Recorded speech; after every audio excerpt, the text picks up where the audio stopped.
So what's up, guys? So this week for Movie Club, we watched the movie Being John Malkovich. Now, Being John Malkovich came out in 1999, and it's pretty star-studded. I mean, it's got John Cusack, Catherine Keener, Cameron Diaz, and of course, John fucking Malkovich. Memento's a mindfuck. Donnie Darko's a mindfuck. This movie goes up there with them as a true mindfuck movie. And if you've never seen the movie and you have no idea what I'm talking about, stay tuned. I'll kind of review it for you and I'll try not to spoil it. The story is that John Cusack's character is like a puppeteer. And he's kind of down on his luck. He doesn't really make very much money. And he's married to the beautiful Cameron Diaz, who's not so beautiful in this movie. They kind of make her a PETA activist, and she's got some big crazy hair, and she's most likely the leader of the 12 Monkeys, but I'm not quite sure. Anyways, they don't really have that much money. So of course Cusack has to go out and get a job, and he goes to this place where he works on the 7.5 floor. And yes, you heard me right, it's the 7.5 floor. So when he goes into the office, it's like 5 foot tall, and he has to like hunch down to go from like place to place. It's a true back-breaking job is all I have to say. But his boss is probably one of my favorite characters in there. He's like so gullible and so stupid because he's got like this receptionist who's like a speech coach or something, and she says that everything he's saying is wrong, everything that Cusack's saying is wrong, and she is the one that's completely wrong and like can't hear. When I first seen this movie, that's what really got me, is I love the boss. I love how like dumb he is and how awesome he was in this whole movie. Like, who are you? Oh, security. So anyways, Cusack gets there and he has the job and he's working with Catherine Keener, and Catherine Keener's a fucking bitch in this movie. She's a bitch throughout the whole movie, I must say. Because she's such a bitch to him, suddenly he's in love with Catherine Keener, even though he's married to Cameron fucking Diaz. The heart wants what the heart wants, I guess. So one day, John Cusack's in his office and he's moving stuff around, and he finds like this doorway.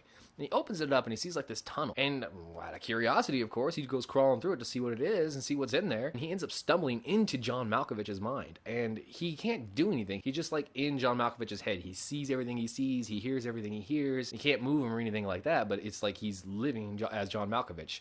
And this lasts for about 15 minutes, and then they dump him on the side of the freeway somewhere, and it's weird, and that's where the movie's like, what the fuck is going on? So he discovers this, and it's obviously fucking amazing. So he tells Catherine Keener to try to impress her, and she realizes that they can make money off this. So they start charging like $200 a person for like to go live in John Malkovich's mind for 15 minutes. John Cusack, Cameron Diaz, and definitely Catherine Keener are fucking just selfish as shit, especially Keener. She's the worst. Everybody in this movie is just trying to get what they want, and they'll do anything to get what they want. But this movie is like, it really just trips into like portals and living longer lives and stuff, and it gets deep. It's a really deep philosophical movie, and I can't tell you that much about it without ruining this movie. So if you've never seen this movie, check it out. It's worth watching. Honestly, this is only my second time watching it, so I mean, I like the movie, but I just don't go and put it on just to put it on. It's one of those movies you watch and you're like, wow, it's a really crazy movie.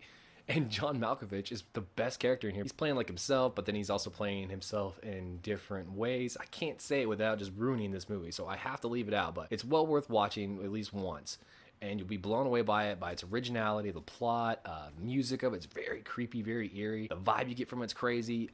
It really makes you think. It's why I really like this movie. It like captures your attention. What doesn't capture your attention is John Malkovich in a dress, and he's got tits.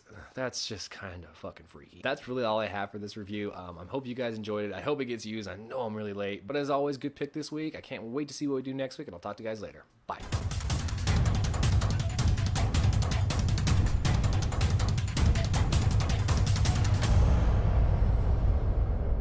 So just a quick